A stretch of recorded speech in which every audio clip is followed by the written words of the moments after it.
before we get to the debate, which is probably on most people's minds, I thought we would step back just a bit and kind of do a quick summary of where we've been and some of the key factors that we've already mentioned that I think are playing out as this election moves forward. 6 weeks from today, it'll be over.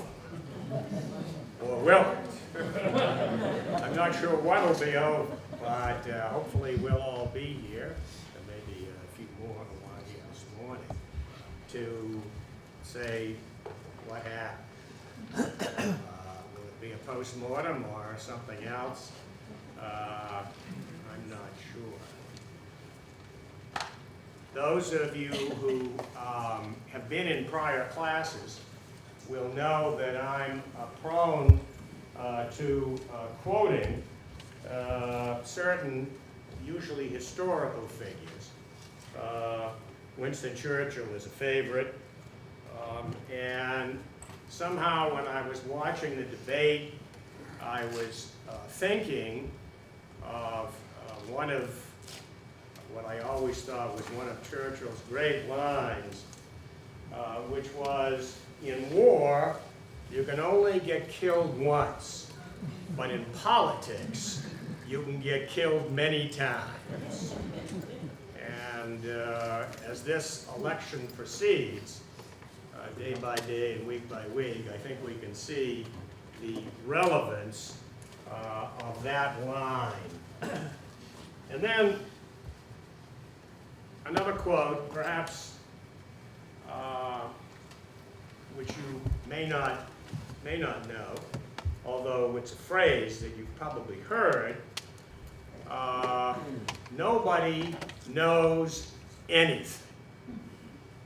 That's a phrase that you could use virtually anywhere, but it became popular in the 80s when a guy named William Goldman, no relation, but he was a very well-known screenwriter. He wrote the screenplay for Butch Cassidy and the Sundance Kid and for many other very successful movies. And he wrote a book about Holly. Actually, the name of the book was called About Holly. And in that book, he talked about this concept of nobody knows anything. His posture was that everybody in Hollywood was a great talker, but in truth, when they made these movies, they were clueless about whether they were going to be successful or not, and it was just a matter really of quote-unquote good luck.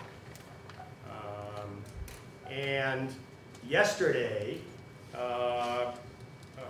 we went to see the new movie Sully, which you should definitely go see. It's a great movie, and I won't ruin the story for you. I hadn't realized that the NTSB had been so anxious to find reasons why Sully was not a hero.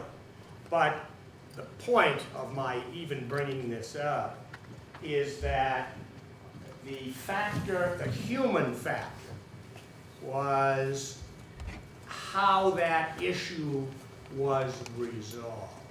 And as we look at this election, it really is the human factor about which we are talking, and it makes it's one of the key reasons why it's so difficult for any of us to really know how this is going to turn out. And as at least I listen to the pundits and the people on TV, etc., nobody knows anything comes to my mind very often. It's a repetition of a lot of the same old stuff. Occasionally you get what you think is really an insight.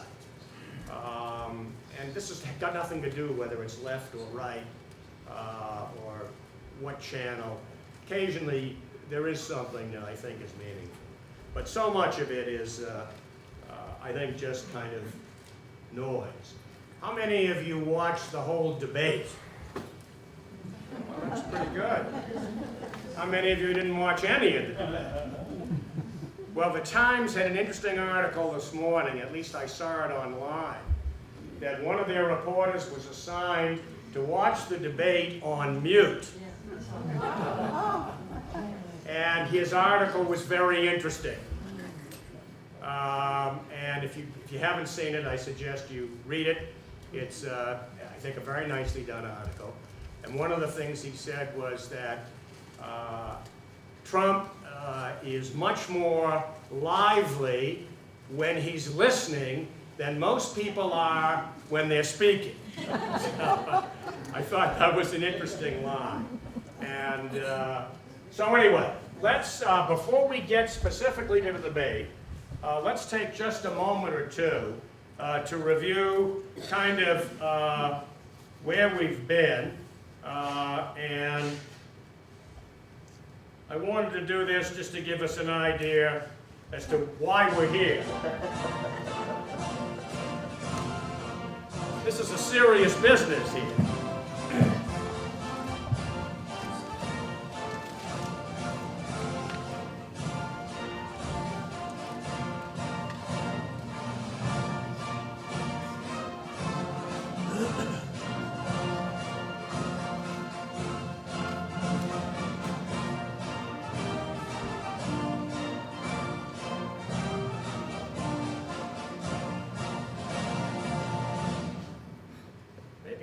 Play that before the debates.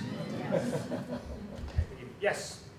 When I watched that, what you just said, I said maybe all those wrinkles and the flag was moving are all the challenges through the years that we've had. That's a very interesting thought. Very interesting thought. Okay, let's move on. And we'll go here. Again, this is just a quick review.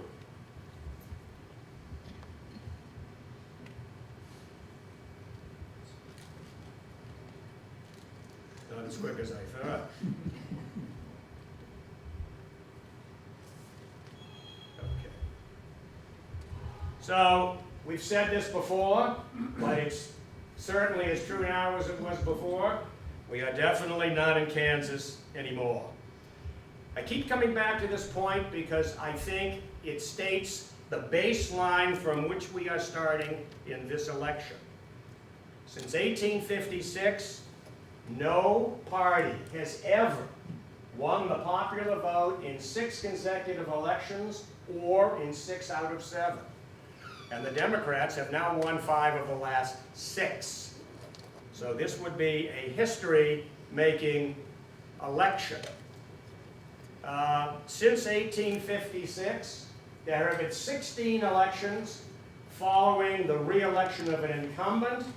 No non-incumbent since Grant, who I think is still buried in his tomb, has lost less than 3% of the popular vote off the prior re-elected incumbent show. A loss of 3% of the vote, popular vote, would probably make Trump president. Before 2012, no president had won a second term with a smaller percentage of the popular vote than in the first term, nor with a smaller number of votes. Obama did both. And in addition, he had a smaller number of electoral votes than he had in the first election. Only Woodrow Wilson, in his re-election, ever got a smaller number of votes, electoral votes, the second time out. So these are the numbers quickly for Obama in 2008 and 12. The electoral vote went from 365 to 332. The popular vote, the percentage went down from 52.9 to 51.2, and the total votes went down. That's a staggering number of votes, but the total vote went down 10 million votes from 2008 to 2012. We know that the total vote, if we know anything, the total vote in 2016 is not going down 10 million votes. How much it will be, I think, is a question which we're struggling really to determine. Here, Romney won 48% of the overall vote and 59% of the white vote, but the white vote was only 42.5% of the overall. And Obama got 39% of the white vote. In 2012, this was the turnout of all voters for these three ethnic groups: blacks, Latinos, and Asians. And one of the things that I think is still up in the air is whether these groups are going to turn out, and if so, for whom and how. Maynard, one thing, 12% of the population, the black population voted. That's about what the population total is. That's incredible. That's like every black person voted. Seems like. Well, that's certainly not the case. No. So I can't, whoops. So, what did I do? Sam, I'll have to come back. If you hit the arrow down the left corner, put your cursor, you see. No, oh, sorry, am I back here? Yeah, I just think- drag it, cursor to the left corner, there's an No, arrow. no, but I don't want to go back. I'll come back to that question. All but 10 states have voted for the same party in every election since 2000. And this goes to the question of battleground states. And the whole question of the Electoral College and the merits of its, whether it should be kept or not. We will come to a discussion of the role of the Electoral College as we move along. So much for that. I now want to, let's go to a couple of other slides which may help us with this turnout issue which Sam just suggested. Let's see. Well, I tell you, all right,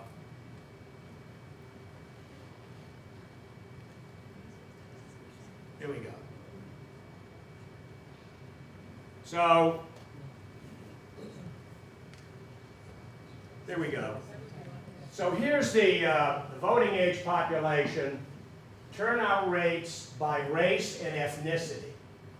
And here you have the blue line for non-Hispanic white, the red line for non-Hispanic black, the green line for Hispanic, and other is other. And you see what I think is to be expected, namely that in presidential election years, you get spikes, and in the off years where there are no presidential elections, you get dips. And here you can see that the non-Hispanic white, for example, in 12 here, Sam, you see that the black vote, the percentage of black vote, was actually higher, as it was, I guess, in 08, than any other percentage. Now, that percentage is clearly not every black vote, but it's close to 70%. So, if those numbers need to be adjusted. So then we move this up a little, and we see here the percentage, the non-Hispanic white share of the electorate, and we've talked about this. If you go back to Ronald Reagan in 1980, this dot would actually be up close to 88%.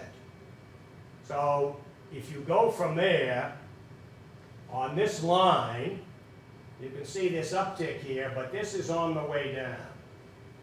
And this is I'm not sure what the geometric line is, but if you take this down, you can see there's a huge dip between 88 and what is going to be close to somewhere around 72%. And the projections are, as we've mentioned, that over a period of the next 20 years, this number will continue to decline. So here's the turnout rate by age. And this is a question that everyone is still wrestling with. What are the millennials going to do? Are they going to turn out? Are they going to vote? Who are they going to vote for? And so here we see that this millennial group is perpetually the lowest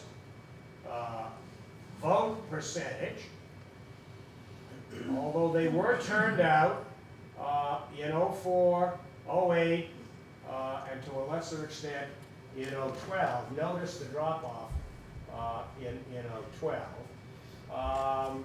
And then the 30 to 44 group, and then the 45 to 60 group, and the people in the older age category have maintained the highest percentage of turnout rates by age. So this continues to be a very interesting question. Mayor? Yes, Excuse me. George. In that prior chart, it appeared that in the off-year elections, the percentage of white vote went up from the prior presidential year election. You're talking about the one before that? Well, there was one year where it went up. Yeah. But in the off year, This one? The chart before that. What's the one? No, that's the chart. Yeah. Yeah, see, 10 is higher than 8. Yeah, look at Yeah. 2010. Yeah, I see that. Yeah, you know the reason, The off year. because a Well, greater the percentage, Percentage of the white vote voted in those years. correct, and a smaller percentage of Of the the, black and right. Hispanic. I think that's the reason. Right. Thank you. So, okay, so let's then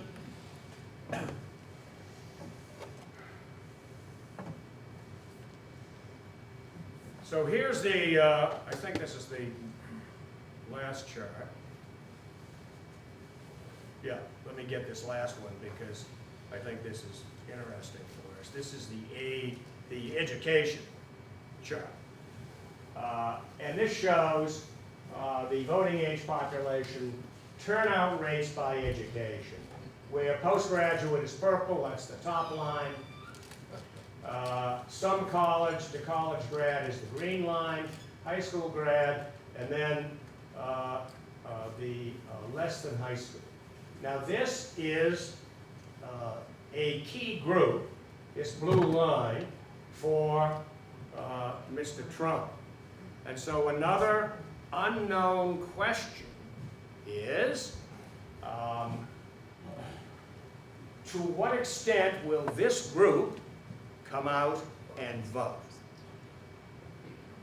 And again, I think that these are all questions that, and we'll have a chance to talk more about this today, but these are, frankly, unknowns. I think the Wall Street Journal just had a recent poll where they showed that about 33% of the electorate, they said, was quote unquote,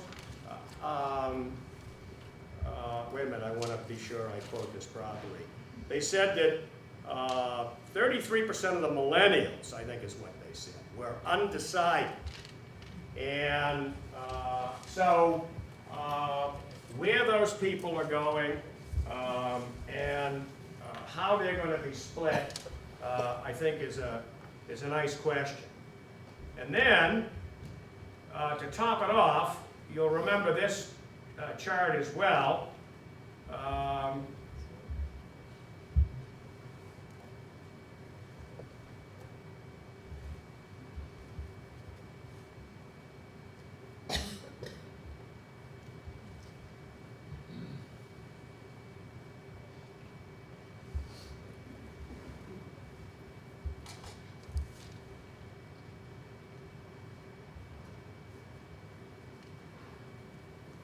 We've got a series of charts here which show, I really only want to repeat one of them because I think it's the most important for our purposes.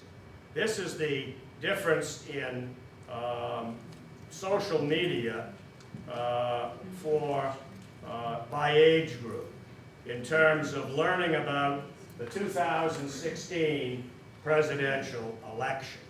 And you can see here that social media is by far the most used way by this group to learn about the media.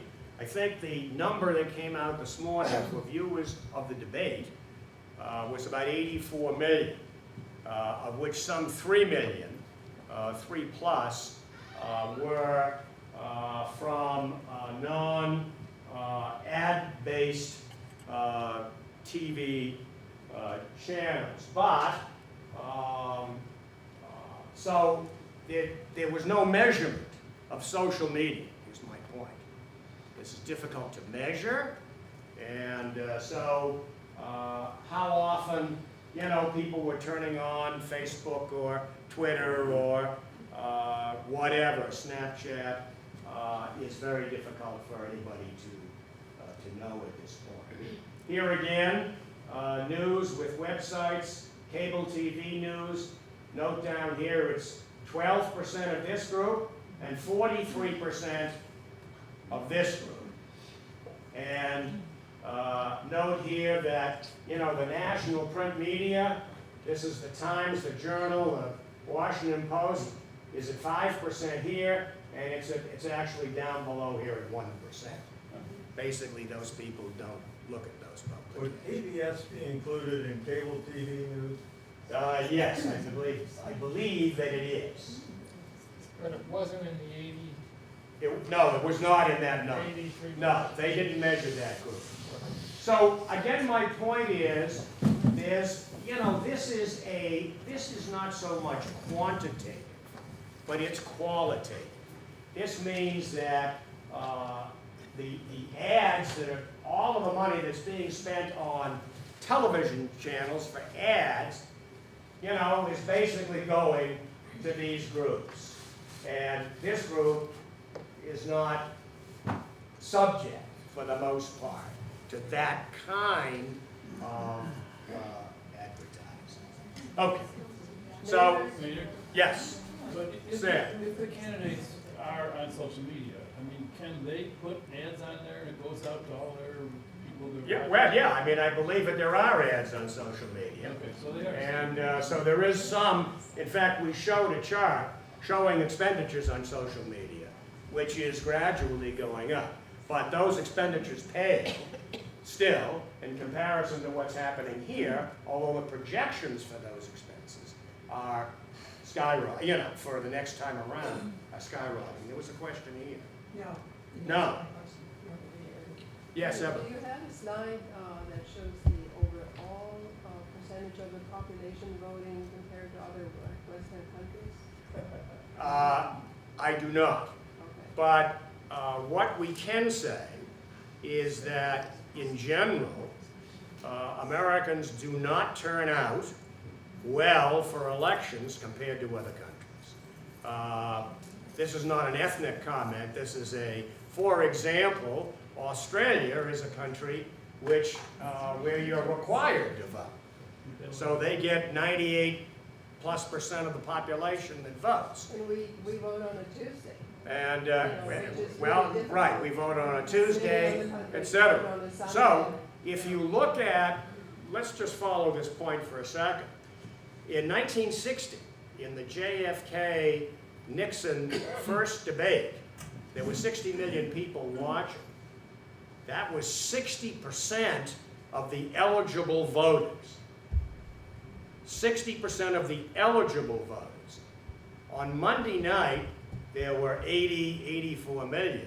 That was 33% of the eligible voters. So that will give you a reference point from which to, from which to evaluate this. Did I see a hand here? Okay, well, let's move on, because most of us have seen these slides before, and I want to move on at this point to getting to the debate. First, a couple of things, just to remind you, there are 3 more debates scheduled. One actually before our next class, Tuesday night, the vice presidential debate between Mr. Pence and Mr. Kane. Elaine Kahana will be the moderator. Then on the 9th is this town meeting style debate where they have people from the audience who ask questions. That style debate has never much appealed to me. I don't know about you, but I think they try so hard to get people who are, quote unquote, undecided. I don't know where they find these people. But, and then the last debate, which Chris Wallace is going to moderate, is on the 14th. And I have these, again, what I still think are 3 very important words to basically describe this whole process. Change. It seems to me that this whole election, if it could be summarized in one word, would be, does this country want real change in Washington or not? Because no matter how you slice it, it is Trump that represents real change. And no matter how Hillary tries to slice it, she has been around long enough so that the change she would bring will be much harder to measure and to see, and particularly because she's tying herself so close to Mr. Obama. I think that's been her struggle and her tension, and the whole campaign's major problem during this whole cycle. Crisis, I mean, we reel from one potential disaster to another. Attacks overseas, crazies running around our country, all kinds of things that are uncontrollable and unforeseen. And then this word turnout, who is going to show up 6 weeks from yesterday, and in what proportion? Where are they going to show up? See. I just have one comment about change. Obama tried to change. He really, he had an agenda that made sense. The Republicans refused to go along. And so I see no reason why Hillary shouldn't continue to talk about what Obama tried to do, and basically what she's going to try to do too. And frankly, unless the Congress changes, there's going to be no change in this country one way or the other. If Trump happens to win, I guess us Democrats will be damn glad we got the Senate. Hopefully we do have the Senate, because then we'll be in the position of making sure no mischief, horrible mischief, takes place. Well, there's some, I hear your point, I take your point. The There's back some, here? I'm Yeah. sorry? Can you repeat what he said just in the back? Basically, I think if I can paraphrase, what Sam said was that Obama tried to bring change and was not really very successful because of Congress. Hillary will probably, if she's elected, continue on that road. And that if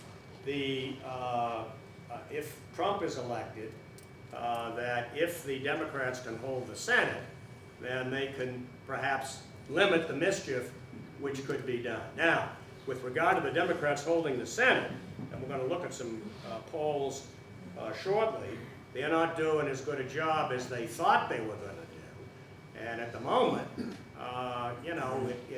again, of course, this is not over, but at the moment it looks like if they can pull off a tie, that might not be a bad thing. And the race here in New Hampshire, and again, we'll look at some numbers, at the moment is not looking the way it did 4 to 6 weeks ago. So we'll come back to that whole point. The Yes, government shutdown this weekend could also throw a monkey wrench in everything. so I think that's a very interesting point. I mean, the whole government could be shut down on Friday. And, you know, no one has been talking about this. There wasn't a word about it, of course, in the debates. And yeah, it's the budget. And the latest is that they've got this Flint water bill where they're, you know, after what, a year? They're trying to vote money to, you know, for the feds to help those poor people in Flint. I mean, that's been held up for strictly political reasons. And that hasn't even been a topic of conversation. If the Republicans shut down this country on Friday, what effect might that have on the election? Interesting. Will it have an effect? I think it will have an effect. I think Ryan would not want to see this country, the Congress, basically saying, well, we can't get our act together. I don't think that would look well. But Trump, again, is, you know, he's outside that party thing. So it's hard to see, it's hard to say whether he'd be able to Teflon his way around that. Well, anyway, let's come back to the debate itself, because I think, again, I think it's worth taking a little time to get your reactions to this.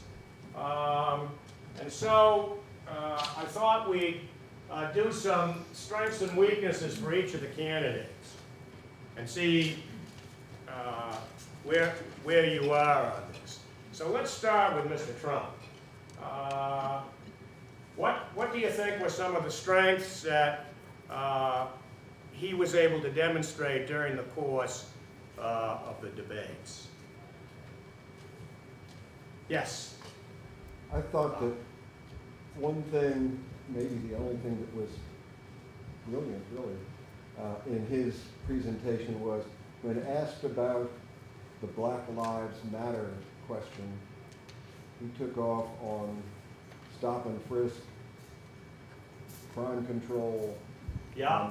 and finessed the race issue and dealt with an issue that is of great concern to many people, that is law and order. And that is a concern, a negative for African American community, but it's a distinct positive for practically everyone else, law and order. And I thought that was a deft finesse of a difficult issue for him, race, and getting into a positive for him, for many people.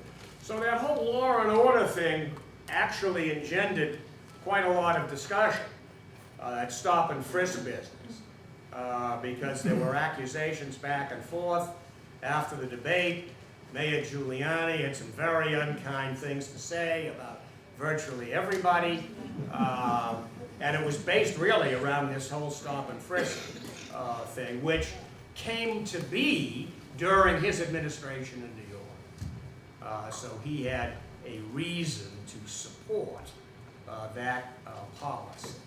What about other positives or strengths? Yes, John? Given that he has to win Ohio and he doesn't need to, Trump that is, and he doesn't need to win Pennsylvania, but that would really make a big difference. Yeah. His reaction to Hillary's climate change thrust Yeah. was more into more coal, more oil, that's what we need to do. Uh-huh. And he even mentioned Ohio and Pennsylvania. Yes. So So, I thought he made it a strength for himself by not arguing climate change, but flipping it around and saying, drill, baby, drill. yeah. Bob? He was as moderate and as in control of himself at the beginning as I have ever seen it, but he totally lost it by the end. I think we're overlooking, we can't overlook the trade issue. He caught Hillary in a bold-faced lie saying I didn't support it, and then I didn't say it was the gold standard, and then obviously she had done that. And he's carved the trade issue and I think the economy out as his real strength.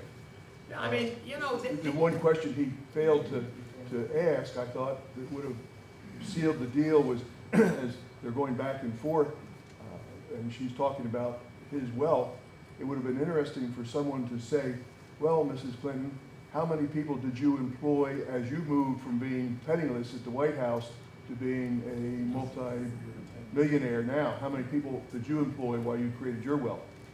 And it would have been an interesting yeah, point. so, yes. On the TPP, what I don't understand is Trump is against it, but it's basically the Republicans that want it. There's a lot of truth to that.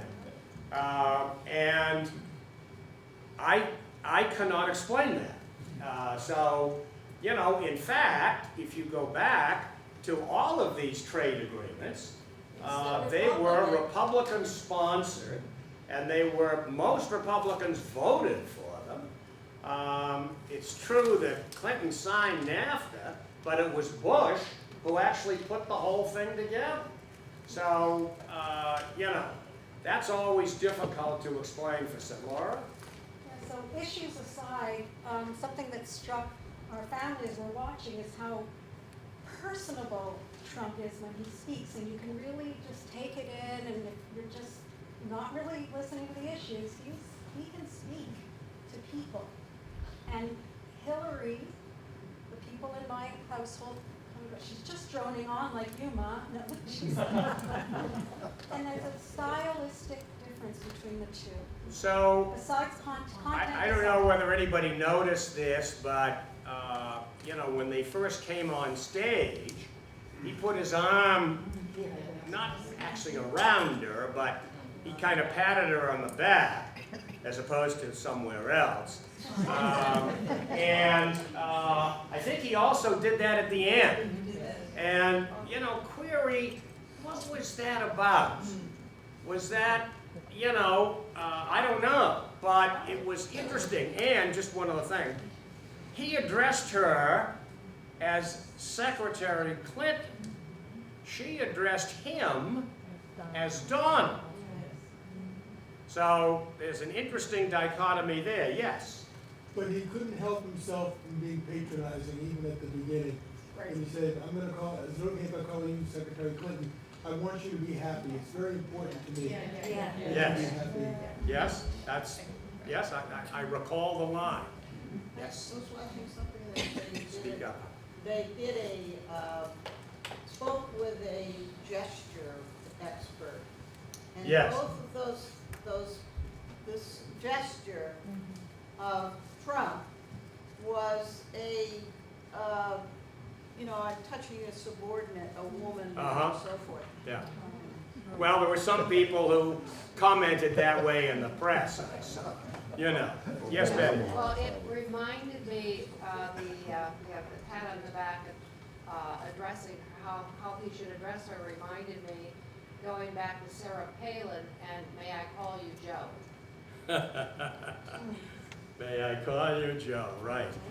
Yes, Brian. I also found that for the first time in a while, when it came up about the trade issues and that, and she tried to jump in, and he clearly put the blame of posterity. You've been in politics, secretary for 30 years, and you're just getting these ideas now, and you brought Bill back in, and he really made points on that, I think. So isn't that, you know, that's an interesting question.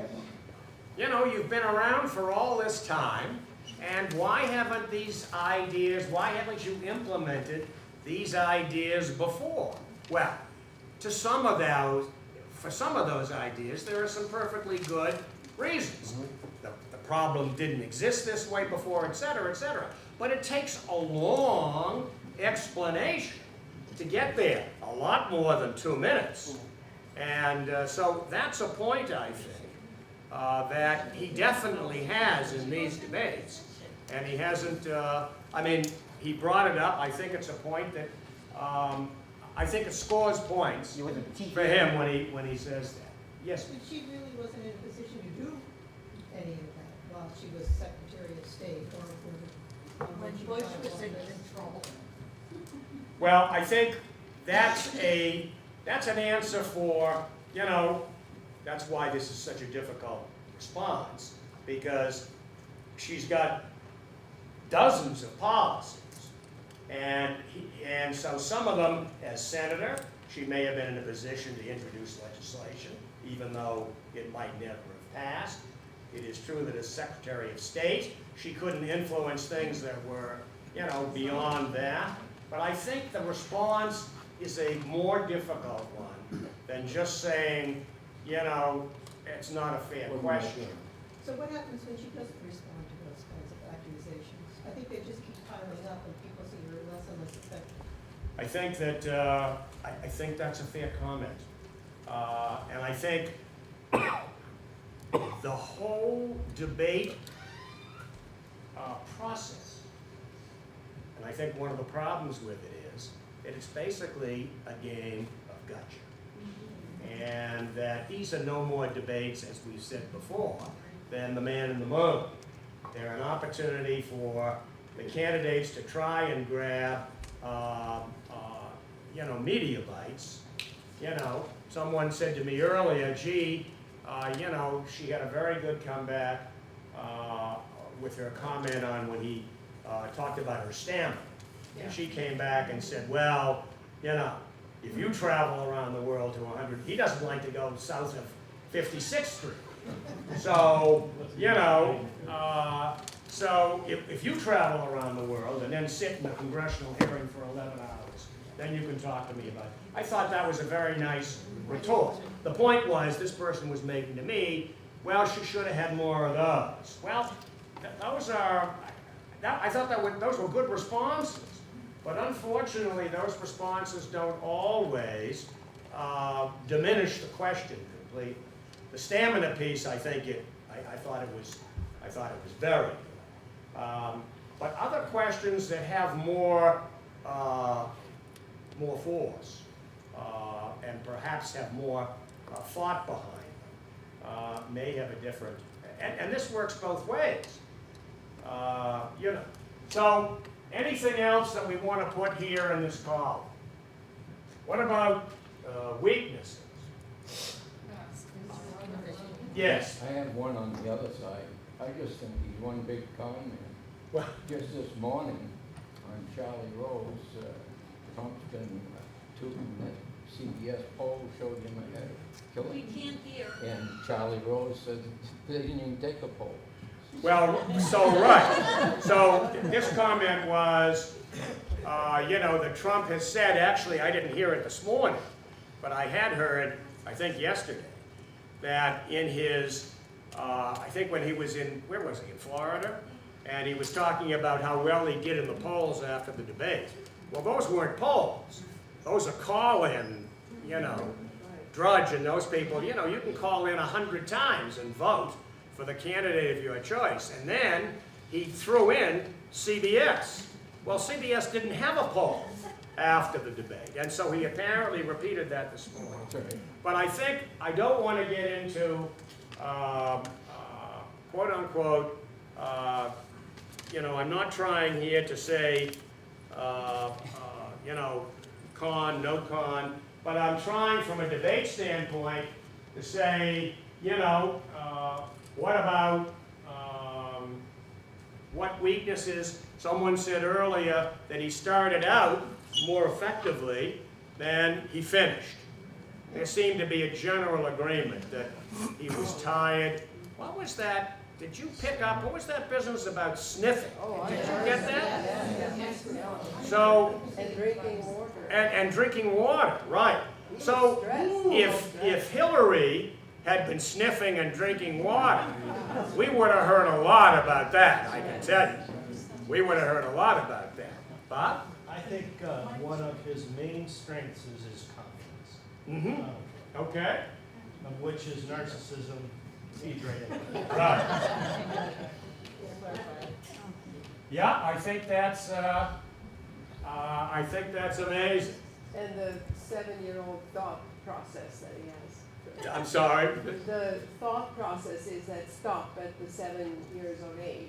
Oh, yes, well, so one of the, I certainly am not, I'm not a physician or never pretend to be, but it's my understanding that, you know, a lot of people who are doctors, psychiatrists, have suggested that he does have this narcissistic disorder. It is a disorder, depending upon how serious it is. And that part of this is often ADD and an attention deficit disorder. And those people who have worked with him closely over the years, the guy who wrote the book, The Art of the Deal, there's an architect who had done work with him over the years, accountants who have done work with him and left, all say the same thing, that he couldn't take more than 2 minutes to think or talk about anything, that he was always off on the next thing.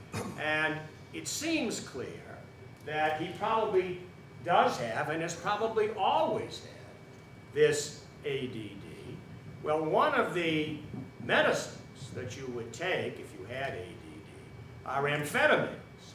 And if you take amphetamines, one of the results of that is that they make you very thirsty. So it's entirely possible that he had taken some medication prior to this thing, and that he was thirsty. So as I said, that's, I mean, you know, I have no way of knowing, but... Mayor, with all due respect, he could have had too much to drink the night before. Well, he doesn't drink. Well, oh, really? Oh. He doesn't drink, at least he doesn't drink and he doesn't smoke. So, yes. I'm wondering why we haven't heard this on the news. I have the news on almost, you know. What can I say? I'm available for special consulting services. Some of us, I knew the word, the name Howard Dean. There was a clip from, Howard Dean is an MD, and he brought up the possibility of Trump being on computer. Yes, I saw that. I did see that. Yeah. I mean, I certainly wouldn't make that charge or suggestion. I was a little surprised that Dean said that, but I think that it was very noticeable. And when I went online, it turned out that there were thousands of tweets about this, and everybody kind of picked it up and noticed it. So, and then after the debate, when he was asked about it, he said that it was the problem of the mic, and that really all it was that he was breathing. So if this was a bad mic, how was it able to pick up his breathing? I really don't get that. Yes, Bob? I'm curious where we put his thing about saying that his greatest strength is his temperament. That's what he said. And it's, I think that goes back to the confidence thing. I mean, here's a guy who, who really thinks that, he's the smartest guy in the world. He definitely thinks that. And so, he has this level of confidence, and I think somebody else said this, that, or at least intimated it, that this clearly appeals to, a very substantial portion of our population.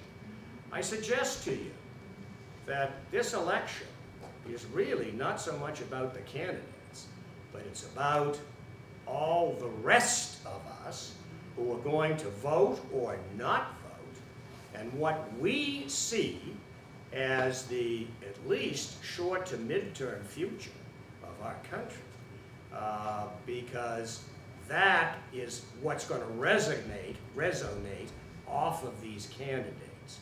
And you know, I think we haven't seen the polls.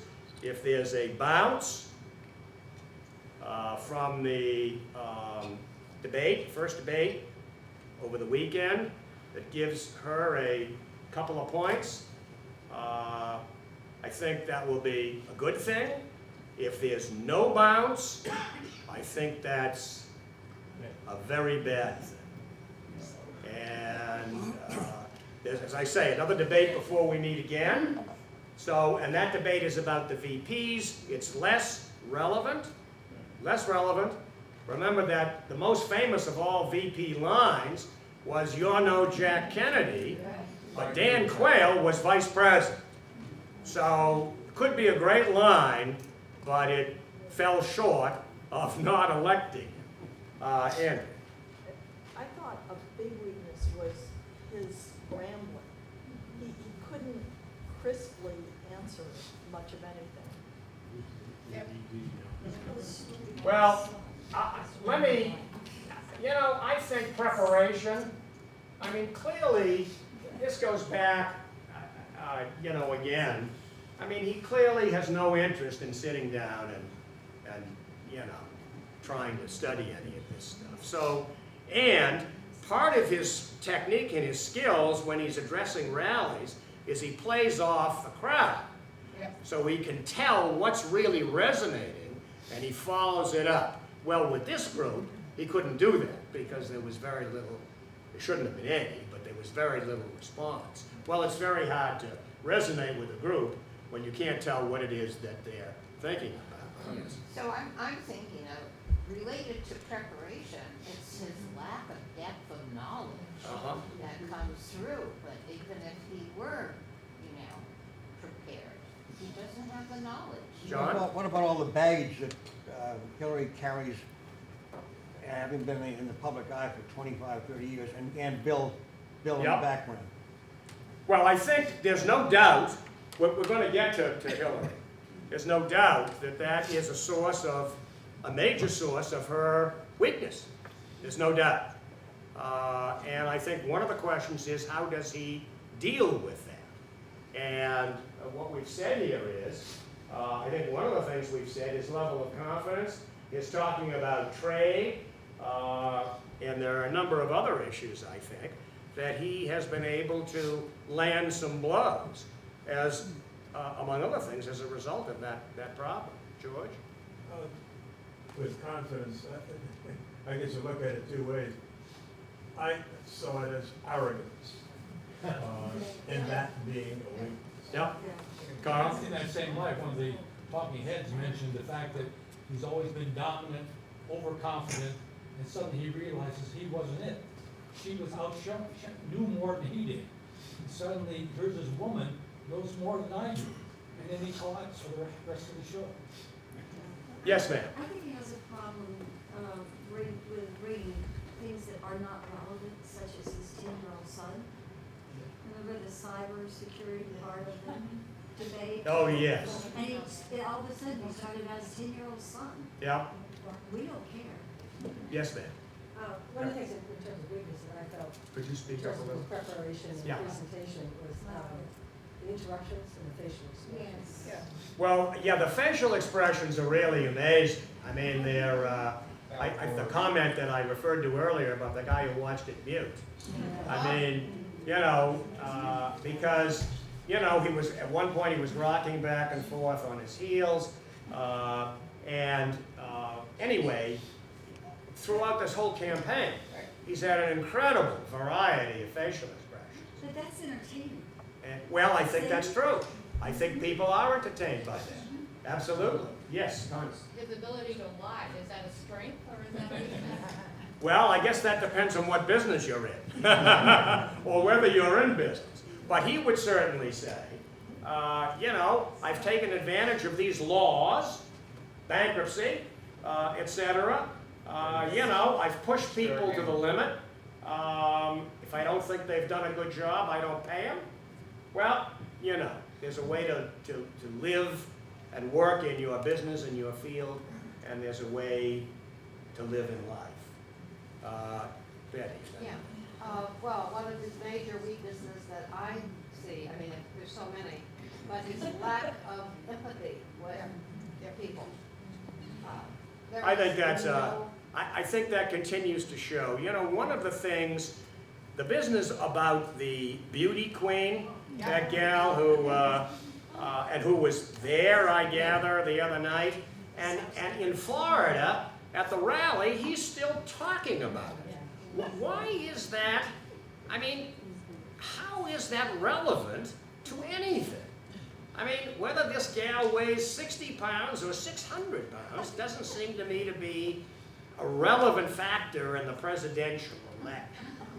And so, you know, I mean, he can't somehow let Things go. let those things go. Yes, we'll come around and then, go ahead. The fact that, he's the head of this Miss Universe contest, I mean, that's very important for him to let Joe Sixpack know that he, Yeah. in fact, has. Right, that's always been a big factor in his, anybody who hasn't spoken, yes, Mary? I think in truth, one of his greatest strengths is that he's a Republican. And you look at the Republican in the South, for instance, and they're never going to be on side with Hillary, no matter what. I think that point is well taken. And you'll remember, we've looked at slides earlier in the course where the, you know, I think roughly 42% of the registered people were Democrats, 38 or 39% are Republicans, but there are 30+% who are registered independents or more. That number is, I think, is actually moved up. I think it's actually in the high 30s. So I would have to adjust those others. But I would agree. He has the Republican vote, which some people thought was not going to adhere to Trump. And there are individuals, the Bushes, and there are a bunch of other people. But last week, Lion Ted, after what Trump had said about his wife and his father, what was he thinking? He wants to be elected when his turn comes. So, I mean, so I think that there's no doubt that the Republicans, I think, in many places are coming together. And so I think that that's a base. And the question is, what's going to happen to that independent group, and how is he going to be able to attract them? With regard to the independent group, it seemed to me that the big picture problem that each of them had was that they both, I don't think either of them drew anyone from the other side or from that independent group. Each of them hit their issues. With their group. There's been criticism of him rambling, but there's been lots of criticism in the press of her going down laundry lists of issues. She'd obviously remembered A, B, C, D, things like so. What you see and what you hear, you have to understand who they're pitching to and what your biases are. And I have no interest in Donald Trump. I will, as I've said before in the class, hold my nose and vote for Hillary, but nevertheless, it's interesting to me to hear all these reactions, which, you know, if we weren't in Hanover and if we were in Southern Ohio, would be dramatically different. We're in a funny little bubble that has a perspective. So, somebody who hasn't spoken before, anybody who wants to talk? Yes, Ms. Shawn. I think one of his greatest weaknesses that is going to, if he is elected, going to put us all in danger is his lack of a cognitive filter, because he just says anything that's on his mind at the moment without regard to how his words are going to affect the recipient of those words. Case in point, when Hillary said, "Are you going to release your tax returns?" And, you know, then that discussion happened a little bit. And then she said, "Well, we have a couple of tax returns from several years ago showing you haven't paid any federal taxes." And he said, "That's because I'm smart." So he just dinged his entire support sector that are supporting him. He basically said, I'm smarter than you are because I'm not paying taxes and I'm a billionaire, and you're making minimum wage and you're paying taxes, so boo-boo, you know? Well, I think that point is well taken. I want to take a break here. Before we do, two just quick, I think, kind of interesting facts that you may not have heard or remember about previous debates.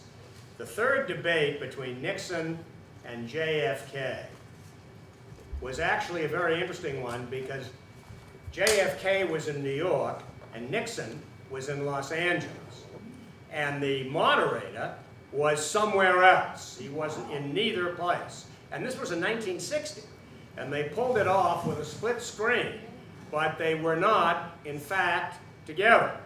A nice way to do it, and that way, when you walk on and walk off, you don't have to put your arm around somebody and smile. So that, I think, is point one. Point two is the debate between Carter and Ford. With 9 minutes left, the audio went dead. I don't know how many of you will remember this. And it was dead for 27 minutes. With 9 minutes left to go. I forget who the moderator was. But what happened was, nothing happened. They both stood there on the dais behind the whatever and waited for something to happen. Nobody wanted to sit down because that would be a sign of what? Weakness or whatever. Stamina. So, right, stamina, right. So, imagine what would have happened the other night if the audio, indeed Donald's mic and everybody else's thing had gone down. What might have been the reactions that we might have seen? I don't know. Anyway, let's take a break. Come back in 10. We'll talk about Hillary, and then we've got some more to do. Thank you. Well, I think we should spend a few minutes. Actually, a number of people have mentioned to me this program that apparently was on last night on Frontline. I think it was a 2-hour program on backgrounds of Hillary Clinton and Donald Trump. And Rick was kind enough to call me. I actually didn't see it, but we taped it. But I understand that a number of you have seen it, and that it was an excellent program. There may be a way that you can get it on. You can go onto the website for the NewsHour, or for PBS rather, and they'll have it. You'll be able to. So anyway, it's apparently very interesting, and people have found it. So let's spend a few minutes talking about. Again, this is mostly here related to the debate, but it's, you know, let's face it, we're not separating the debate from the campaign. And so, as we look at the debate, what did you think came through, for you at least, for strengths that Hillary exhibited? Yes, Beth? Articulate, okay. She didn't speak bigly.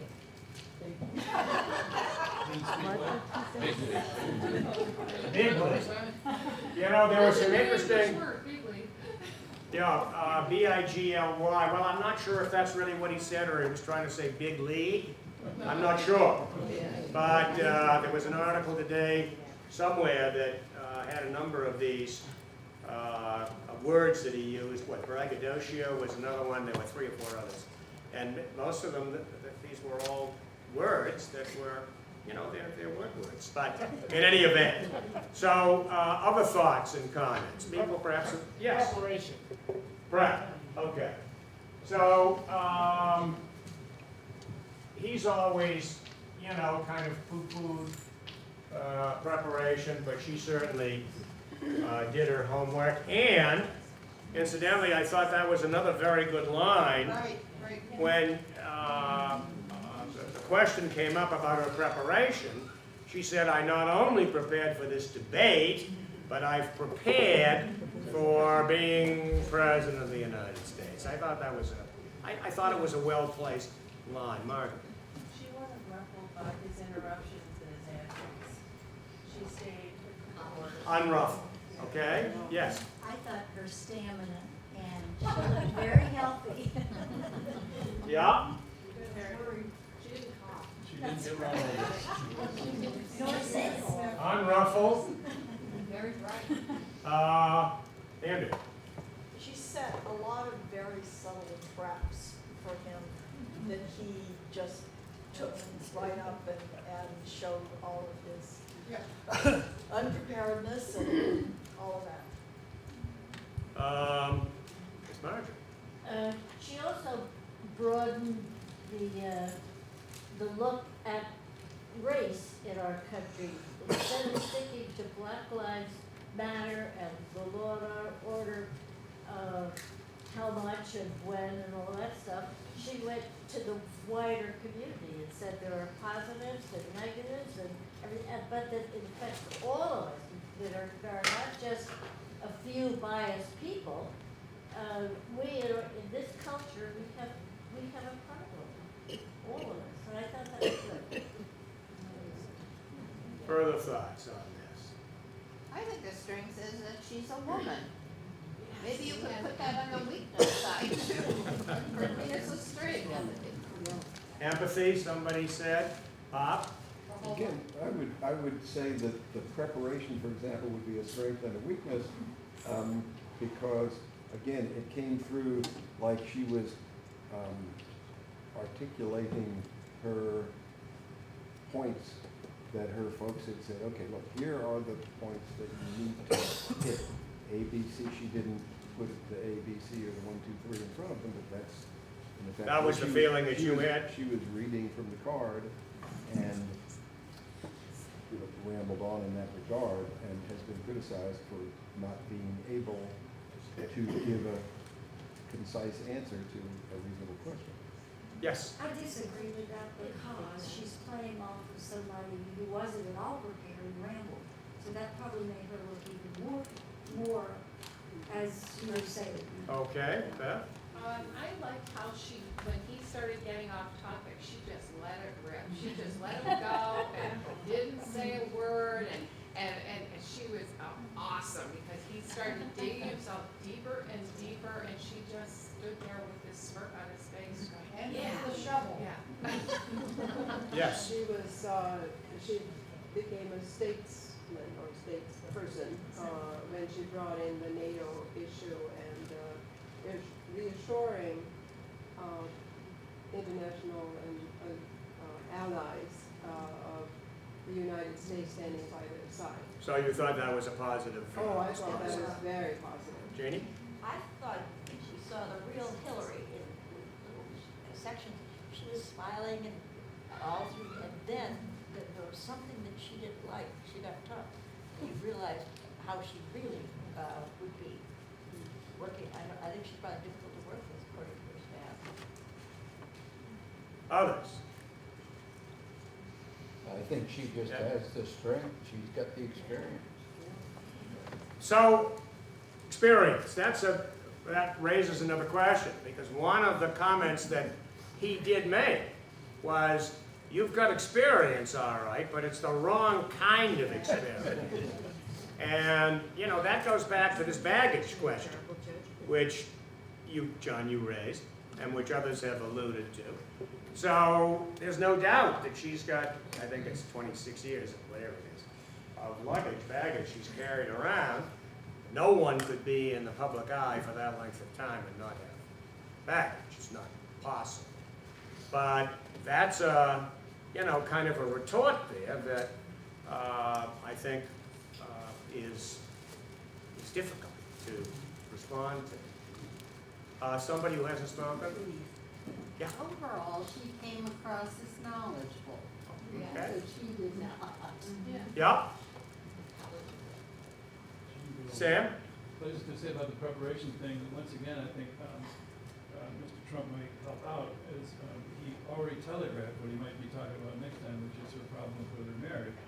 And, you know, she can get prepared for that. I don't know exactly how she's going to do it, but it's probably, if it comes up, she better be ready for it. So. So there was a, yes. But why do we always talk about Hillary's baggage? He's not baggage. Well, that's, I think that's a, you know, I think that's a point. But, you know, it's been difficult to hang them with this stuff. I mean, you know, there was conversations about the Clinton Foundation. What about all these conversations about the Trump? I mean, they could spend hours talking about their two foundations. You know, that's a topic that never came up. Maynard? His tax returns are another thing, yes. Could you explain, the Clinton Foundation is a former president and a sitting Secretary of State, and the Trump Foundation is a businessman. Aren't they going to be different in one way or another? I think the question is, they're both 501c3 organizations. Right. So the Trump Foundation has been in existence for a fair number of years. Right. Initially, he made some modest contributions to that foundation.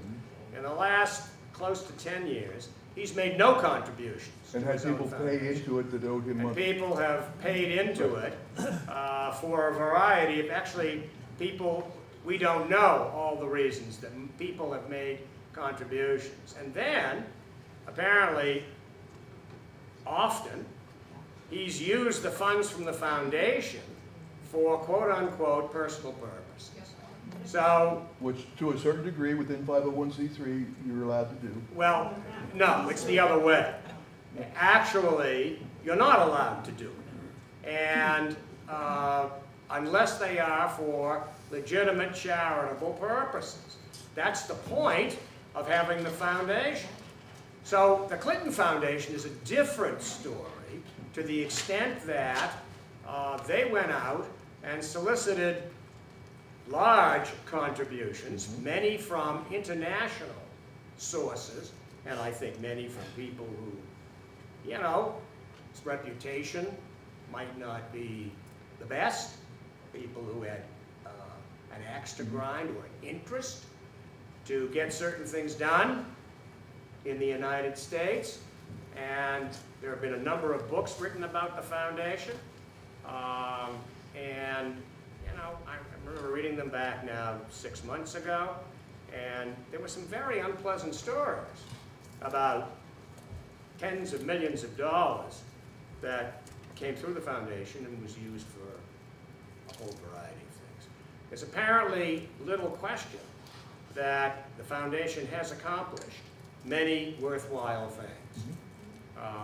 And there's apparently some question about how some of these funds may have been used.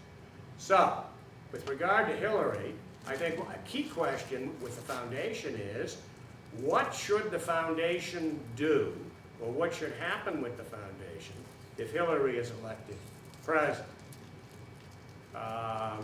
And I think there's a similar question with Trump. The numbers, as it happens with the foundation, interestingly enough, are much greater with the Clintons than they are with Trump, because there hasn't been that much money that's flowed through the foundation, whereas there's been a lot more money that's flowed through the Clinton Foundation. But I think, for example, they've already announced that both Bill and Hillary will step down from the board. You know, I think Chelsea should step down from the board. There's no reason why she should continue to be on that board. And that foundation probably should no longer operate certain kinds of programs. So, because it's a possible conflict of interest here. Bob? Is it the difference, though, that Mr. Trump had nothing to sell, that Hillary had access to sell, and that's the question that's made the Clinton Foundation controversial? Well, I guess the answer to that is... Whether that's what she did or not, that's what makes that... I think there's a question about whether she had, quote-unquote, access or something else to sell. I think the question is, what is the purpose of the Trump Foundation? And, you know, I think it's quite clear. I don't think this is a political question. If you look at it, this is basically a slush fund that he's used for X number of years.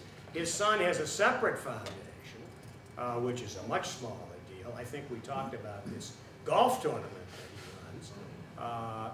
where, you know, they get contributions every year from people who play golf, and those contributions go to a hospital somewhere in the, I think DC, no, in the New York area, under the auspices of the Eric Trump Foundation. But Eric Trump doesn't make these contributions. They're made by the dozens of people who play in that golf tournament. So, you know, It's made by the foundation, though, made by the foundation. which has his name on it. That's correct. That's correct. So my point is, you know, these are pretty esoteric legal matters. These are not for national debates. You can't, there's just no way. And if I had, God forbid, 6 lawyers here who wanted to talk about this, you know, we'd be asleep in 3 minutes.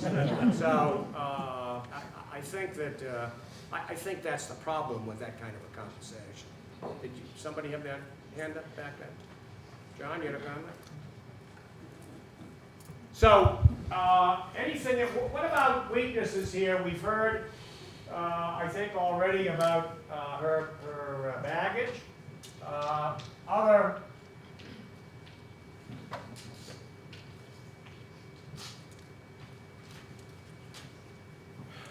Mary. I think whether it's subliminal or glaring, that she's a woman. She's a woman. Okay? I agree. So the glass ceiling is, you know, for one group, and for another group, it's the glass ceiling. All right? Other thoughts? Yes, sir. I think you give a legitimate reason for people to doubt her judgment. I'm thinking of the emails. Okay? So this is a, you know, the emails, Benghazi, you know, those issues which have kept coming back. I don't know, how many congressional investigations of Benghazi were there? God, there were a bunch. And they didn't, you know, they basically found nothing. And this keeps, I think there's still another one that's, they're talking about going back over this. But clearly, she has been unable to escape these questions. And the answers that she's provided over the years have not satisfied a large number of people. Recently, well, I don't know how many months ago it was, but she kind of opened, I thought, a whole new kind of Pandora's box by dragging in Colin Powell, of all people. I mean, you know, Colin Powell is a, you know, a kind of an icon in America for what it, you know, and it didn't seem to me that she really had, any supporter of hers, didn't seem to me she really had anything to gain from, you know, trying to suggest that, you know, he made certain comments to her that whatever. So one of the other things I've heard, and again, this goes back to this generation thing, is that the email thing has turned off the millennial group because in their eyes, anybody who can't send or receive an email has got to be an idiot. I mean, literally. And so I think, you know, so I think there's a, you know, and Trump, for all of his, one thing we have to say is that he's a master at Twitter. That at least he has definitely mastered. So, you know, that group then doesn't have that same kind of a response to him. Yes? Trust, that you were just talking about. Trust. Yep. Choosing. Well, and I think, you know, someone's going to say, well, what about the, you know, the truth meter on both of these people is way down there. I mean, there is no truth meter. You know, did you see the Times a few days ago, was it Sunday? Where the Times had a 2-page spread on Trump's Lies. lies over a period of, I don't know, a couple of hours in some, and it was an amazing analysis of, I mean, it's typical of going on Charlie Rose and saying, CBS, I had a great success in the poll, and Charlie Rose says, there was no poll. That doesn't mean anything, damn. Just goes on. And the thing I think that is most amazing is it doesn't make any difference to the people who are supporting Donald Trump. And the other side needs to get used to that. Those people aren't going away. Those people are not going away. And it doesn't make any difference what he says or doesn't say. And the way he says it or not, those people are going to continue to support him. Now, how many of them are going to come out and vote? Where they're going to vote? Is this going to include a millennial group? Is there a black or Hispanic population of any size that's going to come out? What was this line? What have you got to lose? I mean, the response to that is, everything. Or, your self-respect. I mean, what kind of a line is that? But, it kept right on going. So, I think that we can't expect those things to change. They're not going to change. And just one second. And I think, to the point that was made here earlier, about what he might or might not say at the next debate, Hillary's got a pretty difficult job here trying to decide, not just Hillary, but the campaign, as to how he should respond. If there was anybody in the country who had a worse record with women than Bill Clinton, it was Donald Trump. And, I mean, he's had 40 years of impossible disasters, public disasters, where he's recorded on television talking about all of these wonderful affairs that he had. I mean, he's cheated on all his wives. I mean, he's never denied it. So, but can you say that? What effect will that have on anything? And incidentally, and this is kind of a non sequitur, what happened to Melania? When was the last time we heard from her? We'll never hear from her again. At least until the election is over. Yes. Well, if he starts bringing up all the affairs of Clinton, Bill Clinton, then I would think it would be fair for Mrs. Clinton to allude to his alleged offense. Now, should they even be getting into that? And with is it the moderator's position then to say, this is really out of the realm of the debate, because those things are not debatable. So what role does the moderator play? Well, I think that's a very interesting and important question. I'm glad you brought it up. I'd like to. What is it? We didn't hear kind it. of the role of the moderator in the debate. Because I think I'd like to wrap this section up. But I do think it's worth, I'd like your feedback here on how you thought Lester Holt did. There were varying opinions of how well he did or how well he may not have done. But the moderator does have a role to play. And there were times during the debate on when he, kind of, I guess, sat back and let them go.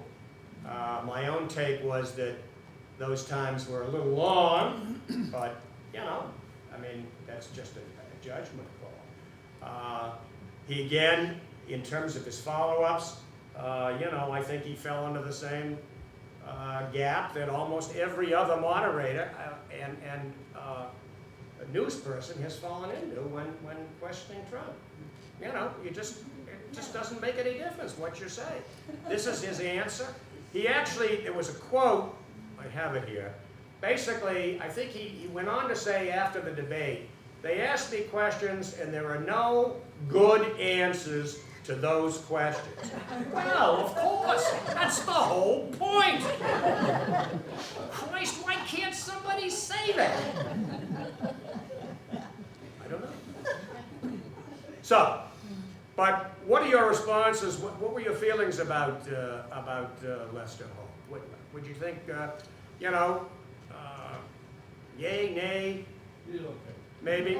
Okay. A C, yeah. I think, one, he was much better than Matt Lauer. Yes, Well, that wasn't much of a pop, but I hear you. But I thought I he did. did, and I did see him try, you know, Yeah. Trump went off and then he said, that wasn't the question, here's Yeah. the question. Yeah? And still didn't, you know, give the answer. Right, right. But at least he brought the audience He tried to come back, yeah. to the question, what the question was, to remind everybody what should be. And it's impossible, I think, with Trump to get him to answer questions. But my real question is, if he's elected, I'm not sure he wants to be president except to win the election. I'm scared who is going to be running the White House at that point. Well, it's a nice question, and you know, I certainly, you know, I don't think there's any way we have to know. Is the whole Trump family going to move into D.C., or will the de facto White House become Trump Tower in the middle of Manhattan? You know, I don't know. What role will Pence, if anything, play? Will we have people in the cabinet like, I mean, I don't know, Mike Ditka? Or, you know, what's his name? Who was the guy who introduced him the other night? John King. No, not King. Oh, Don King, yes. Don King, right. I mean, I have no idea. But I think, you know, it's all up for grabs. But someone said it earlier, people are entertained by this. They think it's amusing. And But again, it's that core, it's core. so the question is, how big is that core? So I want to move on from this. I thank you for those comments. As I say, the vice presidential debate is the night before we meet again, so they'll. I wanted to go back to reality. And see where we are today in the election. Has this stuff changed already? Yeah, no, this is daily. He changes this every day. Several times a day. He can. The truth, they haven't had a chance to press this. Well, no, this isn't, it doesn't take into account the, you know, results from the polling, from the debate. So here's the,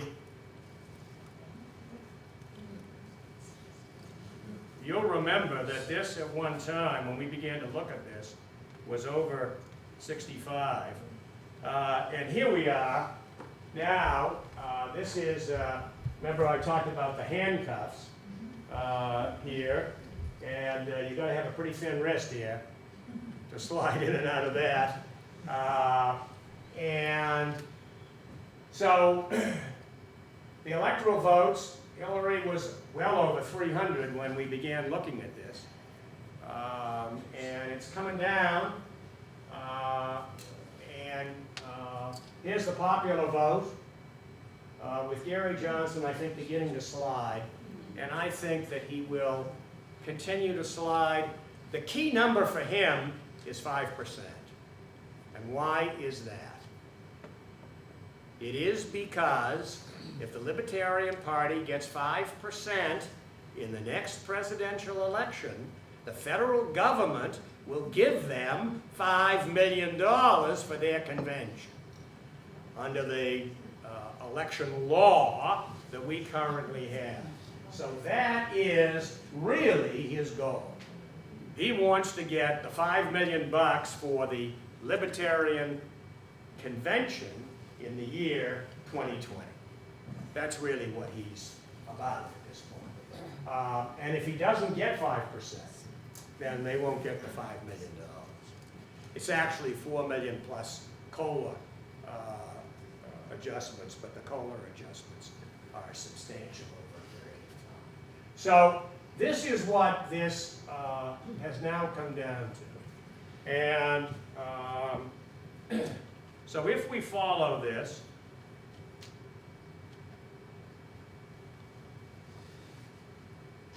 let's go back to some of these states. Here's the expected margin now based on the redoing of these polls. You remember that 538 is an aggregator. They don't poll anybody. They take polls and then put them together, push them through a computer, have a few drinks, and then they come out with this. So here we have Florida, which they now have as likely Republican. Ohio, which they now have as likely Republican. North Carolina, which they now have as likely Republican. And note these margins here are all pretty slim. New Hampshire is down to 2.5. And if we go to, let's pick one of these out here. Let's go to Florida for a sec. So here's the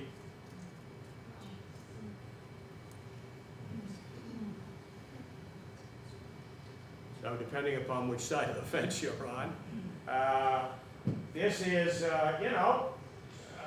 look at what was going on here in after the convention, where Hillary had this big bump, and she's slid off the bike here, and is down now here. These handcuffs have been locked for the moment. And here you'll see this very close race, and Johnson slightly under 6%. And the key, probably a major key in Florida, not the key. Hillary had in Florida a lot of the black female population, middle-aged women who loved her, who go back a long time with the Clintons, and there's a large group of those people in Florida who supported her in the primary and who are very fond of her. But there is a very large number of young black and Hispanic people in Florida. The Hispanic population is not a monolithic, because the Hispanic population there's a Cuban group, there's a Puerto Rican group, there's a Caribbean group, there's a whole Central Americans, and those are not monolithic votes. So the question in Florida is, are those young ethnic votes going to come out? Brian? Since the convention, there's been no real dramatic issue that would really separate them. So since these polls have closed so much, doesn't it basically come back to what a lot of people have said today, that it's this idea of change? She stands for change versus she's been around forever. Yep. I mean, it seems like it's almost overwhelming. And as long as it goes on, it keeps getting tighter and tighter. Well, I think you put your finger on something. I mean, it's something that, I don't want to bang it into the ground, but I've started now every class with those general comments about the bar that Hillary has in this election that has nothing to do with the election itself. It's historical. Then you've got the election, where we've talked about many of the things today that she has to deal with. So here, for example, the most recent poll that they have in this Florida discussion is this Sienna poll, which actually got quite a lot of press, at least in the Times, I think. And you can see there was a very slight Clinton lead, which they've adjusted for a variety of reasons. But my point is that if you look at Florida and you're a Clinton supporter, you know, I think you need to be concerned. And if we go back for a moment to, excuse me, let's go to Pennsylvania.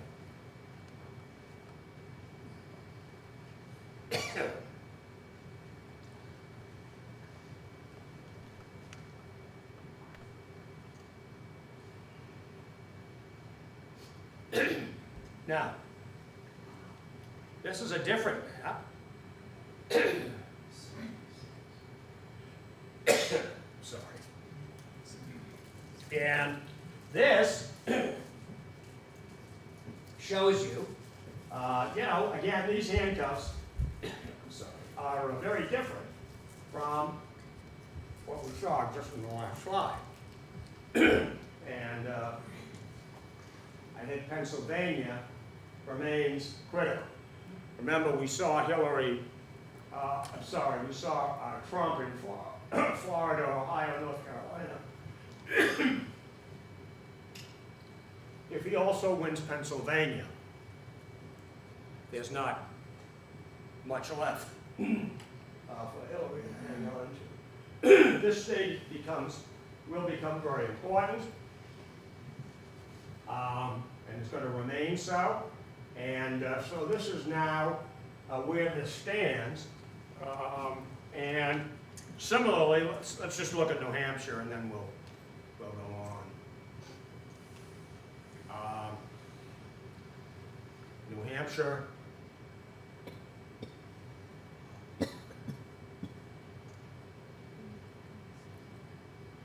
Are you seeing a lot of ads for the senatorial race in New Hampshire? Yeah. I haven't seen too many. I don't know. I must be. Wasn't too much public television. I think that's probably. So let's go to New Hampshire here. So, I don't know, this is,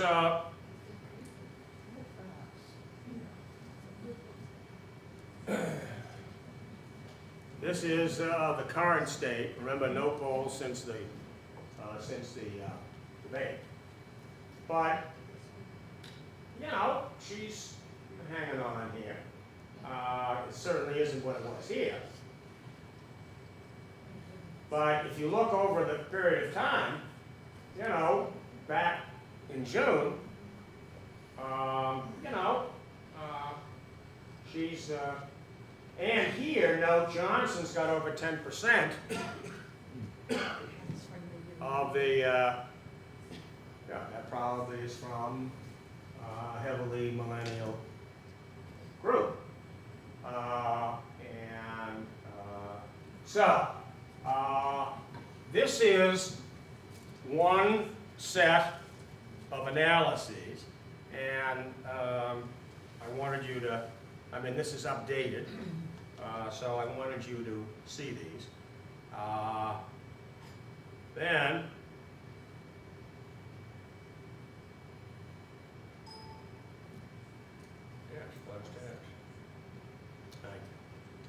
okay, now there's another one.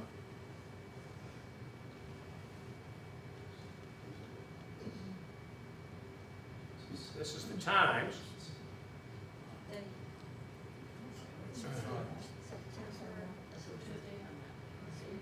This was today. Because these are updated every day. And, well, we'll show you in a minute. And this is their summary of the latest moves in key places.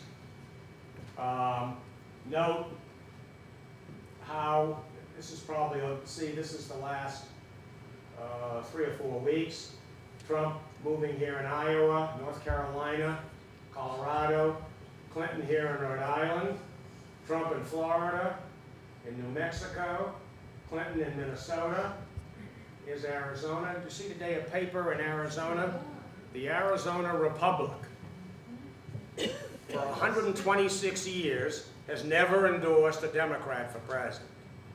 And today they endorsed Hillary Clinton for president. Nobody's reading that paper. Who's reading the paper is another question. Here's Trump in Georgia, in Ohio, come down a little, but in Pennsylvania, in Nevada, Michigan, Delaware. What are you doing down there? Anything? Working hard. Oh, okay.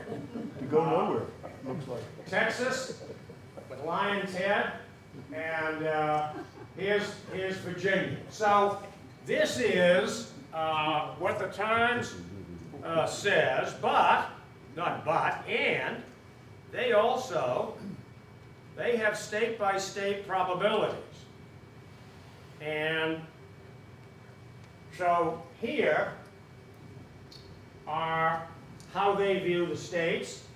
And this goes back to the question of swing states, this whole issue of where the election is going to be decided, which 10 or 11 states. Over here on the left column, you see these states which have a basically 99% chance of going Democratic. And over here, you see the states which have a 99% chance of going Republican. And then, as you get to the middle, the depth of the red and the depth of the blue begins to flatten out. And then you have these states, which are yellow, which are true swing states, probably not the only ones. Colorado is swing, Pennsylvania, New Hampshire, swing here, and probably a few swing here. So this is where this election is going to be decided. Now note, they've got Maine in here at 88%, but Trump is ahead, well ahead, in that congressional district in Maine. And there's an electoral vote there because Maine and Nebraska are 2 states where the electors are elected for congressional districts. That reminds me, I was trying like mad to find out who the electors are from New Hampshire for the Republican and Democratic parties, and I couldn't find it anywhere. I actually even spoke to several of my Democratic rep friends, and they didn't know. Somewhere here I have the names of the people who were elected. There are 4, of course, Republicans and 4 Democrats. Carol Shea Porter is one Democrat that I remembered. And, I'm sorry? No, D'Alessandro wasn't on the list. Anyway, the 4 people on the Democratic side who are electors are all people who are in the Trump campaign in New Hampshire. That is their experience. Some of them have been in the House or the state Senate, but they are all strong Trump supporters. And I'm assuming that the women, actually on the Democratic side, there are 3 women and a man, and I'm assuming they're Hillary supporters. But they have been chosen, is the point I make. So, if we go down here a little, and